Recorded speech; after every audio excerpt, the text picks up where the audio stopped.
32 anos depois, o caso que chocou o mundo pode estar prestes a virar de cabeça para baixo. A morte de Kurt Cobain, oficialmente tratada como suicídio em 1994, acaba de ganhar um novo capítulo. Uma equipe independente de cientistas forenses publicou um estudo revisado por pares afirmando com todas as letras que não foi suicídio, foi homicídio. Será que a gente está diante da maior reviravolta da história do rock? Ou é mais uma teoria da conspiração que se alimenta do mito? Vamos conferir tudo sobre essas novas evidências e entender por que a morte de Kurt Cobain nunca deixou de ser um mistério. Eu sou o Marcelo Milos e depois da vinheta eu te conto.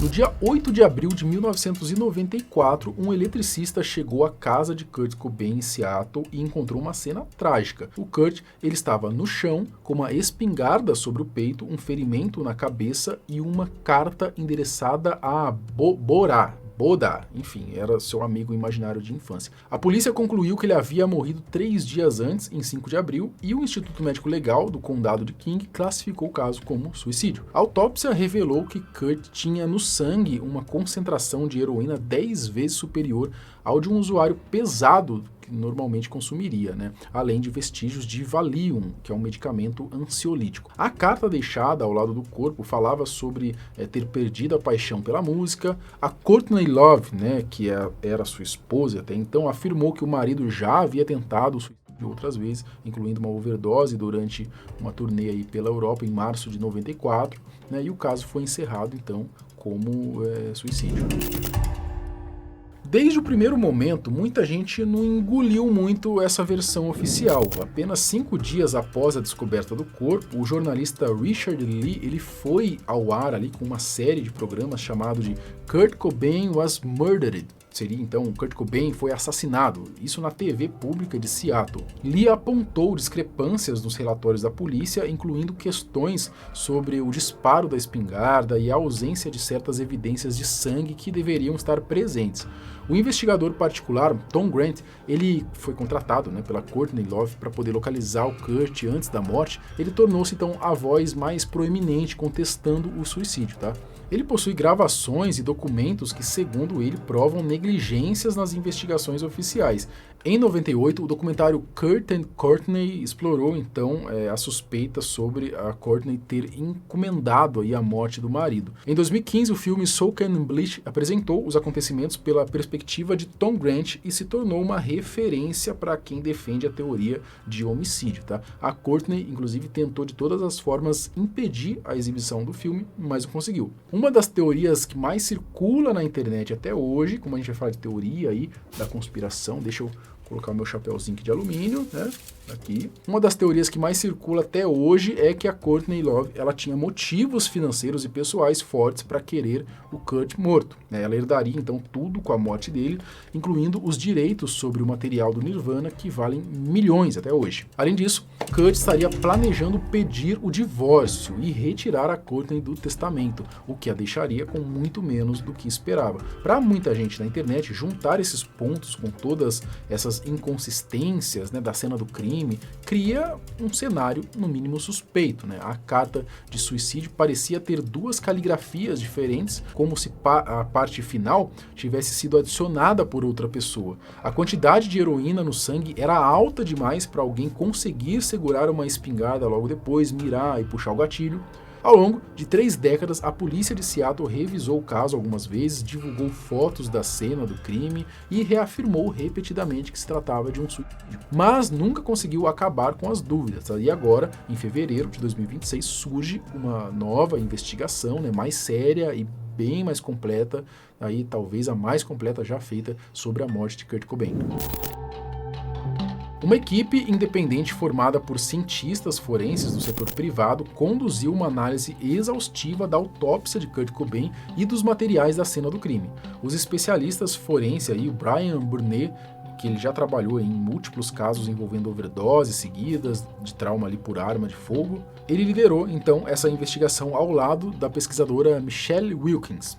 Eles passaram 3 dias aí analisando cada detalhe dos documentos oficiais e chegaram a uma conclusão. Segundo Burnet, isso foi um homicídio. A equipe publicou um artigo revisado por pares no International Journal of Forensic Science, que é apresentando ali então 10 pontos de evidência que contradizem a versão oficial de suicídio. A tese defendida é que Kurt ele foi confrontado por um ou mais agressores, forçado a uma overdose de heroína para poder ficar incapacitado e depois alvejado com um disparo na cabeça. Em seguida, a arma foi colocada em seus braços e uma carta ali de suicídio falsificada foi deixada no local para simular que ele tinha tirado a própria vida. A Michelle Wilkins, ela explicou em entrevista ao Daily Mail que há coisas na autópsia que não fazem sentido para uma morte instantânea por arma de fogo. A autópsia original registrou necrose no cérebro e no fígado, líquido nos pulmões, hemorragias oculares e danos significativos em órgãos. Esses sinais são compatíveis com uma overdose e privação prolongada de oxigênio, não com uma morte rápida por disparo. Segundo Wilkins, Kurt ele estava morrendo de overdose quando ele acabou sendo baleado. Então, ele mal conseguia respirar, o sangue não estava circulando corretamente, o cérebro e o fígado não estavam recebendo oxigênio, estavam morrendo. A ideia de que alguém nesse estado conseguiria arrumar cuidadosamente o kit de heroína, dobrar as mangas da camisa, segurar uma espingarda pesada, colocá-la na boca e mirar corretamente, aí puxar o gatilho, é simplesmente impossível do ponto de vista médico. A investigação apresenta 10 evidências que desmontam a versão oficial. A quantidade de heroína no organismo de Kurt era 10 vezes acima do normal e 3 vezes acima do nível letal, o que o teria deixado em coma, incapaz de qualquer ação voluntária. A cena do crime ela estava estranhamente limpa para um suicídio com espingarda, e a mão de Kurt não tinha nenhum respingo de sangue, algo fisicamente impossível também em um disparo desse tipo. Havia sangue na parte inferior da camisa, mas não na mão e nem no resto da roupa, sugerindo então que o corpo foi movido após a morte. O kit de heroína ele estava cuidadosamente arrumado ao lado do corpo, as mangas ali da camisa de Kurt estavam dobradas como se alguém tivesse preparado o braço para a aplicação. O recibo da espingarda estava no bolso dele, um detalhe aí que parece artificialmente plantado para reforçar a narrativa de suicídio. A carta apresenta ali divergências gráficas, a parte inicial tem a caligrafia do Kurt, né, fala sobre música inclusive, mas as 4 linhas finais que mencionam a morte parecem escritas por outra pessoa. Para completar, não havia sangue nas vias respiratórias, as impressões digitais na arma eram borradas e inconsistentes e a posição da espingarda sobre o corpo estava perfeitamente encenada, algo incompatível aí com o recuo natural de um disparo real.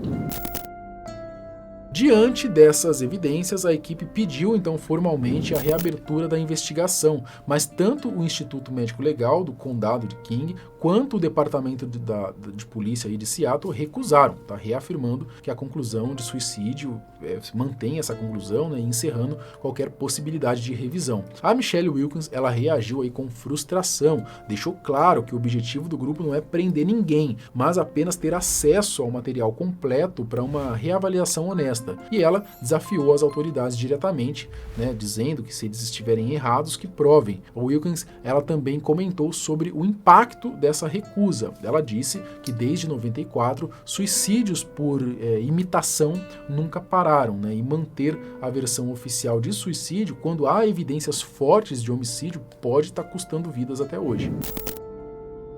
Desde 94, o nome mais associado às teorias aí de homicídio, né, teoria da conspiração e tal, é a de Courtney Love. Existem várias razões para isso. O casamento de Kurt e Courtney era bem tumultuado, marcado por brigas públicas, uso pesado de drogas por ambos, tá, e crises constantes. Havia indícios aí de que Kurt estava planejando pedir o divórcio e, segundo aí algumas fontes, pretendia então retirar a Courtney do testamento quando fizesse um. Com a morte de Kurt, a Courtney ela herdou então a maior parte das posses e todos os direitos sobre o material do Nirvana, que valia e ainda vale milhões de dólares. O motivo financeiro é forte, né? Além disso, a Courtney ela foi a pessoa que contratou o investigador, o Tom Grant, para poder encontrar o Kurt quando ele saiu da clínica de reabilitação dias antes da morte. Mas Curiosamente, a Courtney deu instruções para Grant cancelar o cartão de crédito de Kurt, o que dificultaria então encontrá-lo. O documentário Kurt and Courtney, de 98, apresentou um personagem chamado L. Dutch, vocalista aí da banda The Mentors, que alegou que Courtney o procurou oferecendo dinheiro para matar Kurt. O L. Dutch, ele morreu em 97 ao ser atropelado por um trem em circunstâncias que muitas pessoas consideram suspeitas. A Courtney, é claro, sempre negou qualquer envolvimento na morte do marido e afirmou publicamente que o Kurt Cobain, né, ele tinha tentado suicídio outras vezes. Mas eu quero saber de você. O que você acha aí, né? Você acha que Kurt Cobain ele foi assassinado ou ele realmente se matou, né? Foi suicídio? Deixa aqui nos comentários, né? Você acha que a Courtney tem alguma coisa a ver com isso? Comenta aqui a sua teoria, tá? E deixa aqui também nos comentários as suas sugestões para os próximos vídeos. Até mais. Tchau.